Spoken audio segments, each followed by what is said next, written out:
Good evening to everyone.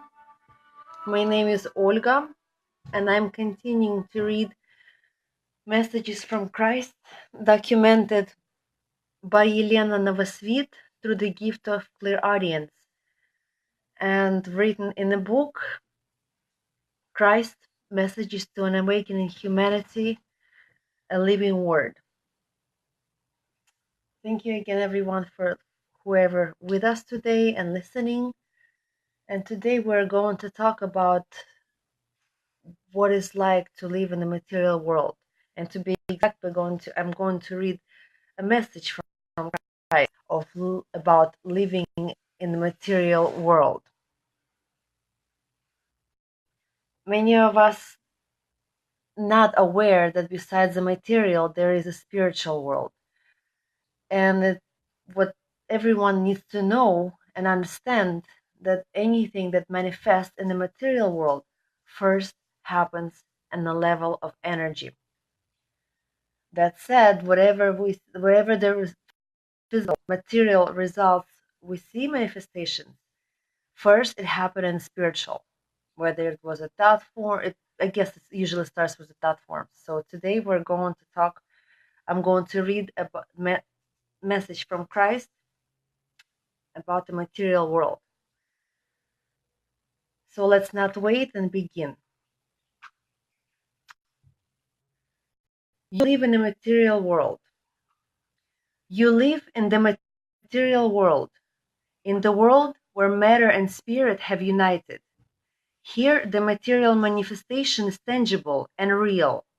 Everything can be touched and verified. Living in such a reality, it is difficult to believe that there exists an invisible world of energy where you cannot take anything in your hands, as the energy, its flows, and movements are invisible to you. Many sensitive people can sense and see the world of energy. This world seems to be closer to reality for them.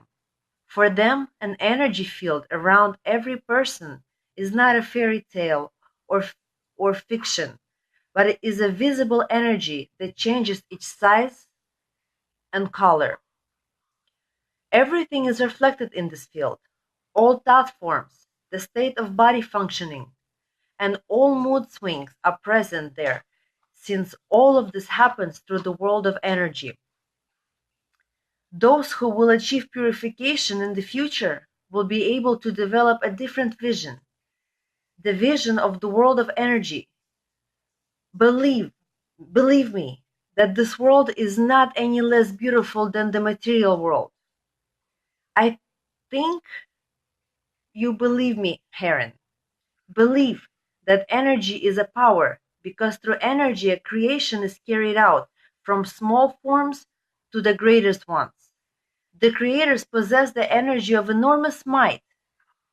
Later on, we will talk in detail about the Earth's creation plan, about the experiment that has been planned here. A great dream of Saboyas, about creating a planet of goodwill, about uniting here in one common flow different worlds' representatives, is being fulfilled here. The law introduced by the Creator presupposes non-interference in people's affairs directly. The correction is taking place now, as we are trying to influence people's consciousness. We send here our representatives to harmonize the energies and carry out the work. Many messengers incarnated here on Earth are working to prepare the world for accepting the new energy from the new flow. We give the world an opportunity to prepare, because the energy of a new force presupposes the preparation of an organism for accepting it. Yes, the Creator has decided to more powerfully and strongly interfere in the Earthling's life. At the level of energy, it looks like this. Let us assume you see an energy charge as a zigzag flash of lightning. You feel it as a weak current. It is the energy that is now flowing to you. Now imagine that it is no longer just a weak flash, but a real flow, the flow of purification pouring on you, the powerful light with its power, with its power can devour darkness. If you're a light, if your field is luminous, then entering this flow, you will radiate more powerful light, more powerful luminescence. If you have an impure field, this flow will have a purifying effect on you. However, it has such force and power that the biological mass of such individual will not be able to endure it, for it is your inner light that serves as a protection, or better to say, support and help for us. I have said before, for the last 2000 years, according to your chronology, Sabaoth has been ruling over Earth. He is replacing the worn out energy with the energy of the future. This process is not easy because, as I have said, in the ancient depth of past times, you had different creators. This is about the separation of an energy substance, a soul, for the life in the body. Different creators have this possibility to detach the energy or a particle of themselves for separate existence and development. Here on Earth, as I have said before, the experiment is being carried out. Here, representatives of the different worlds are gathered. Different systems have an opportunity to contribute to the creation and improvement of an earthly human. I have listed numerous star systems that work here. That is why your world is so diverse. Thus, many people vary in their disposition, customs, and traditions because they came from different worlds, adapting here, adjusting themselves to the terrestrial existence. At first, it had caused neither conflict nor confrontations, nor wars, because the territory sufficed and there were no reasons for discord, but for the last millennium the situation has been deteriorating. New types of weapons endanger not only certain people, but the entire Mother Earth. That is what the Creator cannot allow, because He is responsible for this planet, responsible for His child. Only uniting on the ground of religious outlook can keep Earth from discord, aggression, and wars that are leading it to destruction. Therefore, the Creator's decision to change the energy flow is being implemented now. It is now. It is not the world's flood where most of humanity had died. No. Everyone is given an opportunity to accept the new energy through gradual purification of oneself. Everyone will be given an opportunity to hear and understand everything correctly. Admit that it is the time to change what has become outdated.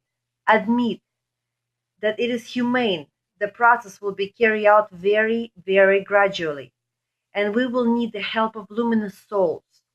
You who bring the light are already the first hearts of a new light, the new energy bringing the transformation to the world. And we believe in you. So be it. Christ, August 13th, year 2001. This was his message about us living in a material world, and I found it very interesting and fascinating that he had mentioned that many nations represent different representatives from different worlds. I thought that was pretty interesting, and that's why what he mentioned, that's why our cultures and customs differ. Also, he has mentioned very, very important thing in the end, is that the world of cosmos, the spiritual world, is in a great need of light souls, souls that carry the light and have an open heart. They need their help to spread this news, to spread this world, because everyone should have an opportunity to hear this information. Everyone should have an opportunity to step toward the light and start the process of purification. Because, as he said, those who will have impure fields, not very thoughts, not full of light, the energy of light will have a uneasy effect on them, although purifying, yet can be harming because it's going to be not in a balance or resonance with their vibrations. So everyone who feels the truth in these messages, who feels the light and the energy coming from the divine, from above in these messages, we're looking for workers. We're looking for light workers to help us spread the word, to help us in the earth's transfiguration. Thank you everyone for listening, and I will see you on Friday at 8 o'clock Pacific time. Have a good night.